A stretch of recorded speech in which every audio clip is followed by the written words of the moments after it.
Lulusan mengadakan Isnaid Kulitwa Wajah Usahakum Ma'an Bismillahirrahmanirrahim. Nyaman. Assalamualaikum warahmatullahi wabarakatuh. Waalaikumsalam warahmatullahi wabarakatuh. Lulusan Alhamdulillahirabbil alamin wassalatu wassalamu ala asyrofil anbiya'i wal mursalin wa ala alihi wa ashabihi wa man tabi'ahum bi ihsan ila yaumil amma ba'd. Alhamdulillah anakku semuanya, kita kembali berjumpa di pendidikan agama Islam. Insyaallah hari ini kita akan masuk ke pembelajaran baru. Namun untuk mengulangi, kita akan mengingat kembali pembelajaran yang lalu. Coba Mas Hanif, masih ingat bagaimana etos kerja seorang muslim? Maksudnya bagaimana sih seorang muslim ini punya semangat belajar? Bagaimana dia mengemban amanah? Pasti selalu berusaha maksimal ya, punya sikap peduli terhadap lingkungan sekitar gitu ya. Nah, pelajaran kali ini juga merupakan wujud kepedulian kita sama lingkungan sekitar, yaitu ketika ada orang meninggal dunia. Nah, pagi hari ini kita akan membahas tentang kepengurusan jenazah ya. Pengurusan jenazah. Pertanyaannya, kalau ada orang meninggal, apa yang kita lakukan, Mas Burhan? Hah? Mengurusnya. Oke, itu urutan besarnya ya. Memandikan, kemudian mengkafani, mensolati, menguburkan. Pertanyaannya buat Mas Burhan, kalau pas ada orang meninggal itu loh, di sekitar kamu atau bahkan di rumah kamu, apa yang kamu lakukan? Hah? Melayat. Melayat. Ya, dengan orang meninggal melayat enggak? Maksud Ustaz, sikap seorang muslim ketika menghadapi wahid mufamam. Apa yang dia lakukan? Hah? Tufiya, khalas. Gimana kalau ada orang meninggal dunia? Didatangi? Hah? Diapain Mas kalau kamu lihat ada orang meninggal dunia?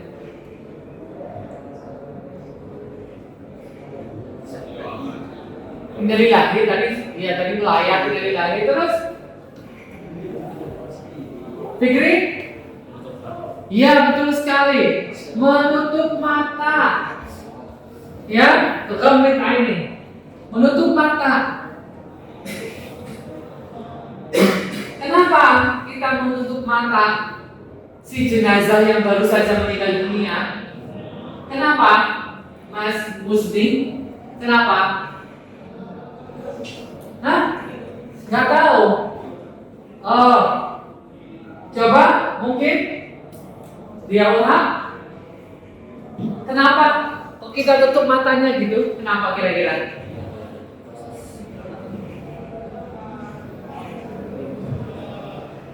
Pasti ada sebabnya ya. Memang itu sebuah sunnah dianjurkan.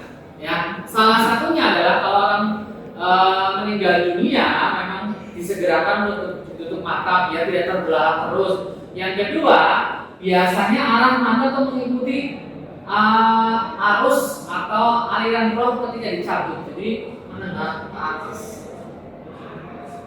Idza nuzi'at ar-ruh tabi'ul basar. Ya. Nah, jadi kalau orang meninggal dunia, sangat wajar kalau kita melihat matanya terbelalak ke atas. Karena dalam sebuah hadis Rasulullah SAW mengatakan, "Idza matal insan,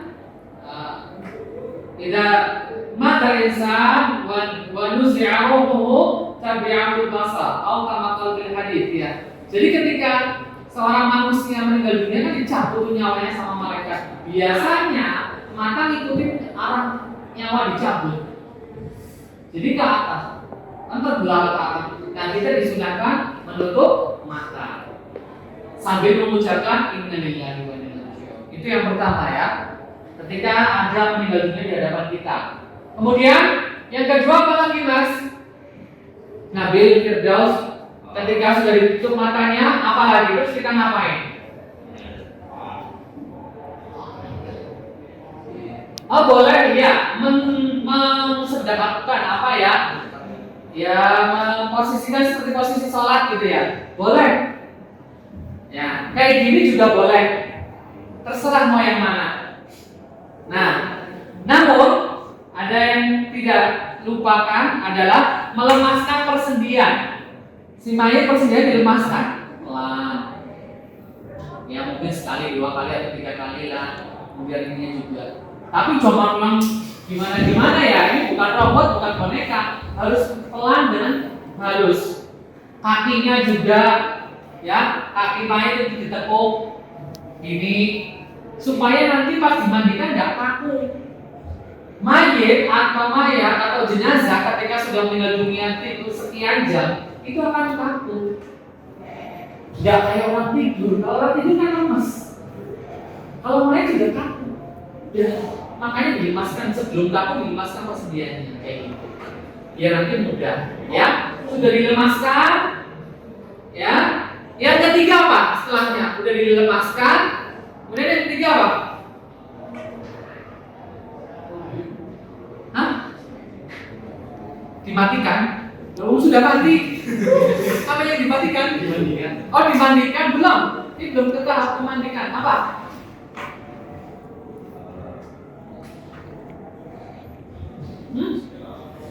Apa? Ayo. Hah?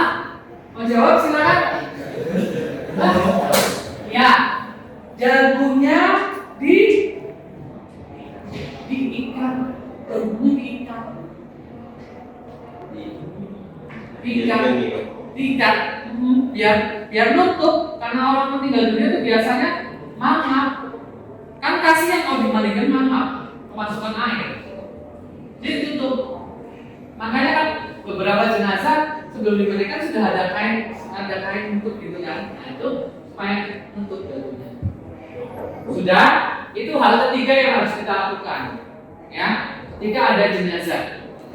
Kemudian tadi yang pertama menutup matanya. Yang kedua tadi melemaskan persendian. Yang ketiga mengikat dagunya supaya tertutup mulutnya. Dan yang keempat sambil mempersiapkan alat pemandian jenazah dan tempatnya apa? Mayatnya diapain? Dipegangin, ditinggalin, atau diapain? Nah, ditutup dari ujung kaki sampai kepala tertutup semuanya. Ditutup memang sudah. Ketika ada jenazah meninggal, tutup. Sudah dilakukan proses kayak penutupan mata, apa itu sudah tutup. Sambil menyiapkan perlengkapan pemandian jenazah. Ya. Baik, sekarang kita masuk ke pernak-pernik pemandian jenazah. Ini yang ada pasang mana? Sudah berapa menit? Kemarin hasilnya nggak ada tulisannya. 3. Baik, ya. Perlengkapan ya yang dibutuhkan untuk pemandian jenazah. Satu anak menyebutkan satu, mulai dari sini. Yang pertama gayung, jelas ya. Kemudian embernya ya, ember yang besar ini ya. Terus ya air bersih. Ya airnya air bersih, bisa air sungai. Kalau sungainya bersih ya, air sumur, PDAM dan sumber mata lain. Kemudian apa? Oh iya, tempat dibaringkan jenazah untuk saat mandi. Itu seperti kayak memang ada tempat khusus gitu ya. Nanti di situ lebih mudah pembuangan airnya. Ya, ini ada tempat khusus. Kemudian Hah? Ya, daun bidara. Daun bidara atau sidr. Terus kapur barus. Ya. Kapur barus. Ada lagi? Sabun, ya, untuk memandikan jenazah pakai sabun mandi, pakai sampo juga ya. Siapa tahu jenazahnya ada rambutnya. Terus pewangian nanti kalau pas di kafannya, ya. Sikat gigi boleh, tapi harus kelihatan. Biasanya ikatnya pakai tangan, ya. Selang untuk memandikan, membuang kotoran. Apa lagi? Kain penutup. Apa itu kain penutup? Ingat loh ya, kita mandikan jenazah nggak kayak mandikan balita, dibuka bajunya, disosot siram. Enggak, kita ini mandikan yang nggak ngeliat auratnya. Kalau laki-laki ya ditutup dari atas pusar sampai dengkul tuh, tutup sampai dimandikan gitu. Gak dibuka brang gitu terus dimandikan. Walaupun di ruangan jenazah ya, tapi adabnya orang yang memandikan jenazah tetap menutup. Tuh, Islam mengajari kita tetap menyembunyikan aurat atau menutup aurat saudara kita ketika hidup dan sudah meninggal dunia. Walaupun ini sudah menjadi seorang mayat, sebuah mayat ya, sebuah jenazah, tetap ada penghormatannya. Salah satunya tadi ketika dimandikan di tempat yang tertutup. Lah sudah meninggal di lapangan juga nggak bakal diprotes. Memang nggak ada yang protes, tapi kan itu bukan ajaran Islam. Di tempat yang terpastikan tempatnya tertutup.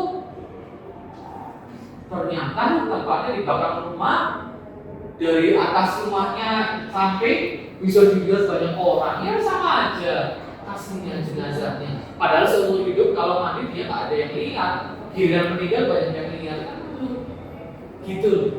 Nanti kita juga akan dimandikan seperti itu, makanya kita melakukan orang juga dengan yang baik. Ya pastikan tempatnya tertutup. Sudah mulai proses pemandian jenazah. Prosesnya gimana? Pertama, angkat jenazahnya ke tempat pemandian. Misalnya di tempat pemandian diangkat. Posisi baju sudah dilepas, hanya ditutup kain atasnya. Jadi jenazahnya atasnya tutup kain, angkat ke tempat pemandian. Ya, mulai dibasuh air, ya, dibersihkan dulu perutnya, jadi agak didudukan gitu ya. Tapi hati-hati, kepala jenazah itu nggak berdiri sendiri loh ya. Kadang orang mendirikan jenazah lupa kepalanya, dong, kayak gitu.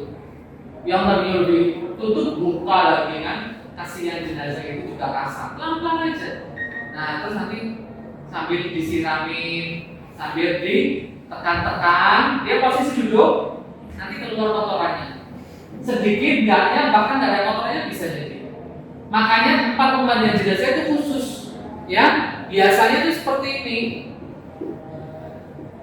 Seperti ini biasanya. Nah, ya.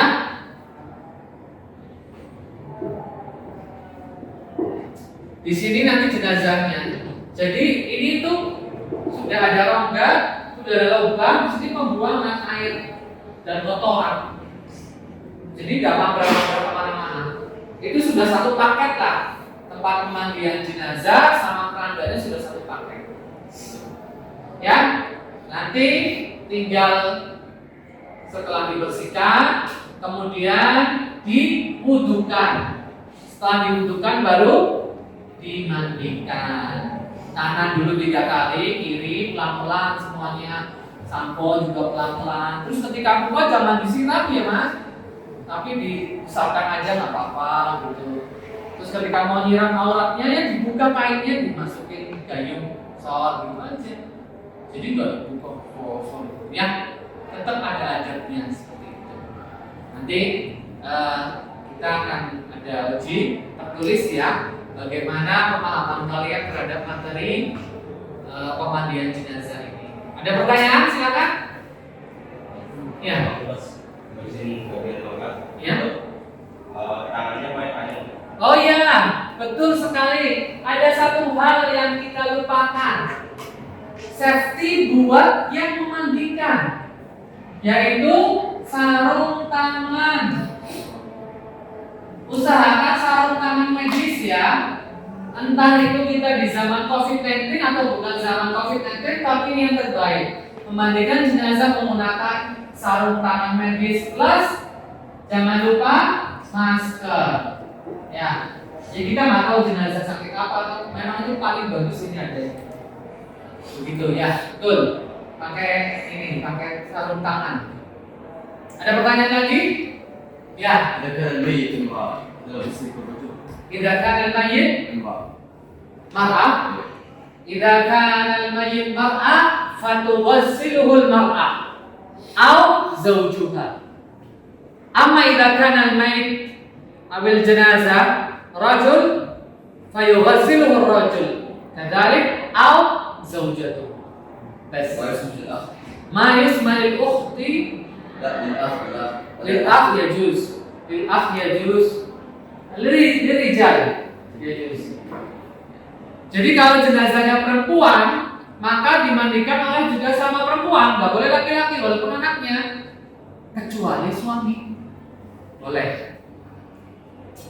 Sebaliknya, kalau jenazahnya perempuan ya, jenazahnya laki-laki, maka dimandikan juga sama laki-laki, anak laki-lakinya, saudara laki-lakinya, pamannya, boleh. Atau istrinya. Gitu. Selain itu, maka harus sama jenis gitu loh ya. Kalau nggak ada Ustaz, ternyata ini ada perempuan meninggal dunia, semuanya bisa ini semua laki-laki, gimana Ustaz? Ditayamumkan, dikuburkan, tidak dimandikan seperti proses kayak gitu. Ada pertanyaan lagi? Ya. Kalau laki dari sini, itu perempuan tutup dari sini. Iya, perempuan dari sini dari dada sampai bawah dengkul. Itu harus tutup tangan dari dada, dari atas dada sampai bawah dengkul.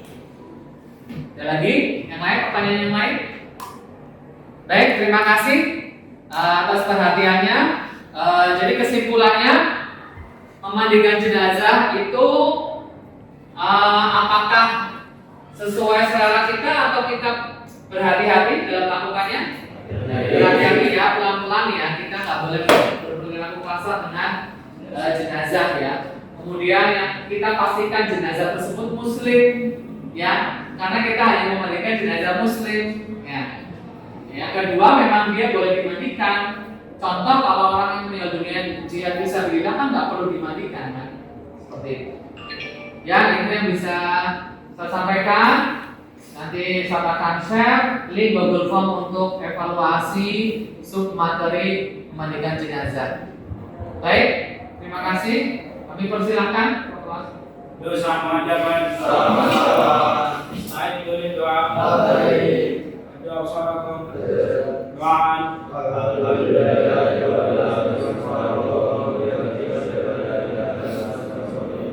Ya aman.